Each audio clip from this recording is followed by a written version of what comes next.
دوستو پاکستان کے state bank کی جانب سے ڈائریکٹ کیریئر بلنگ یعنی براہ راست ادائیگیوں کے نظام کو ختم کر دیا گیا ہے، جس کے بعد پاکستانی صارفین اپنے موبائل اکاؤنٹ میں موجود رقم کے ذریعے گوگل پلے اسٹور سے اپلیکیشنز ڈاؤن لوڈ نہیں کر سکیں گے، لیکن صارفین کو ڈیبٹ کارڈ اور کریڈٹ کارڈ کے ذریعے گوگل پلے اسٹور سے ایپس ڈاؤن لوڈ کرنے کی سہولت میسر ہوگی۔ دوستو پاکستان میں کام کرنے والی ٹیلی کام کمپنیز کی جانب سے وفاقی حکومت کو لکھے گئے ایک مشترکہ خط میں اس کی نشاندہی کی گئی کہ ادائیگیوں کے اس نظام کو ختم کرنے سے پاکستان میں عالمی اداروں گوگل، ایمیزون اور میٹا وغیرہ کی جانب سے پیش کی جانے والی خدمات متاثر ہوں گی، اور اس سے ملک کی ٹیلی کام اور انفارمیشن ٹیکنالوجی کے شعبے بھی متاثر ہوں گے، کیونکہ پاکستان میں صارفین کے پاس کریڈٹ اور اے ٹی ایم کارڈ کے ذریعے ادائیگی کا آپشن موجود ہے۔ اس لیے پاکستان میں گوگل پلے اسٹور سے ایپ ڈاؤن لوڈ کرنے والے بہت کم صارفین یہ سہولت استعمال کرتے ہیں،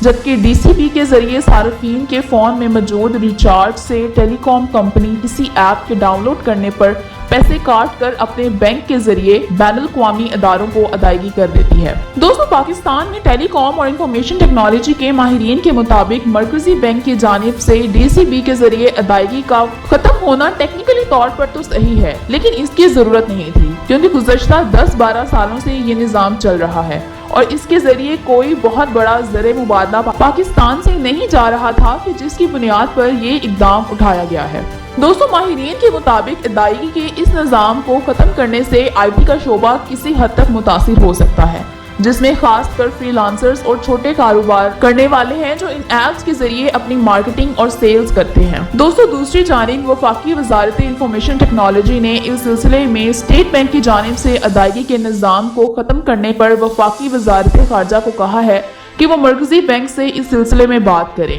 ورنہ 1 دسمبر سے ڈائریکٹ ادائیگی کے نظام کے ذریعے ایپس ڈاؤن لوڈ کرنا ختم ہو جائے گا۔ دوستو پاکستان کے مرکزی بینک کی جانب سے ڈی سی بی کی سسپینشن اور اس کے بعد ٹیلی کام کمپنیز کی جانب سے اس پر آبجیکشنز کے بعد ایک پالیسی بیان جاری کیا گیا ہے، جس کے مطابق ملک کے اداروں کو سہولت فراہم کرنے کی غرض سے اسٹیٹ بینک نے آئی ٹی سے متعلق بعض خدمات کی کسٹمائزیشن کی جو ایسے ادارے اپنے استعمال کے لیے بیرون ملک سے خرید سکتے ہیں۔ دوستو ان خدمات میں satellite transponders, international bandwidth, internet private line services, soft license, maintenance, support اور access to electronic media and database شامل ہیں۔ دوستو اس آپشن کو استعمال کرنے کے خواہاں ادارے ایک نامزد بینک کا ڈٹرمینیشن کرتے ہیں جس کی اسٹیٹ بینک ایک بار منظوری دیتا ہے۔ دوستو اس ڈٹرمینیشن کے بعد یہ ادائیگیاں اسپیسیفائڈ کردہ بینک کے ذریعے مزید کسی منظوری کے بغیر ادا کی جاتی ہیں۔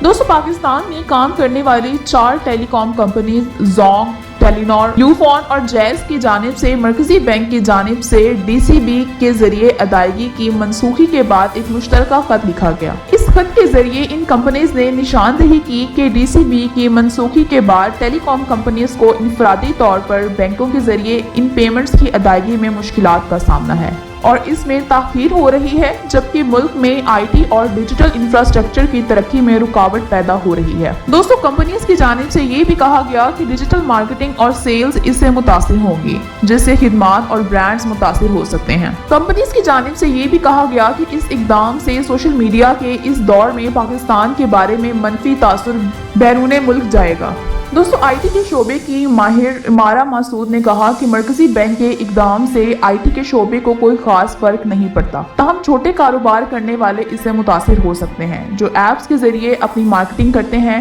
اور ان کے ذریعے بیچتے ہیں۔ انہوں نے مزید یہ بھی کہا کہ چھوٹے کاروباری افراد کے پاس کریڈٹ یا اے ٹی ایم کارڈ کی سہولت اکثر کم ہی ہوتی ہے اور ایپس ڈاؤن لوڈ کرنے کے لیے ڈی سی بی نظام کا سہارا لیتے ہیں، جس کی کینسلیشن کے بعد ان کی آمدنی کو اثر ہو سکتا ہے۔ دوستو پاکستان فری لانسر کی دنیا میں بڑی مارکیٹنگ میں سے ایک مارکیٹ ہے۔ حکومت کی جانب سے آئی ٹی برآمدات کو 2024 تک $3 ارب تک لے جانے کا منصوبہ ہے، لیکن ملک بھر میں اس صورتحال سے یہ منصوبہ کیسے پایا تکمیل تک پہنچے گا یہ جانیں گے 2024 میں ہی۔ تو دوستو یہ تھی ہماری آج کی ویڈیو، امید کرتی ہوں آپ کو یہ ویڈیو پسند آئی ہوگی۔ اگر آپ اس چینل پر نئے ہیں تو اپنے اس چینل کو سبسکرائب کرنا مت بھولیے گا، اس ویڈیو کو لائک اور شیئر بھی ضرور کریں۔ ملتے ہیں انسائڈر انفو کی ایک اور انٹرسٹنگ اور انفارمیٹیو ویڈیو کے ساتھ، تب تک اپنا خیال رکھیں۔ اللہ حافظ۔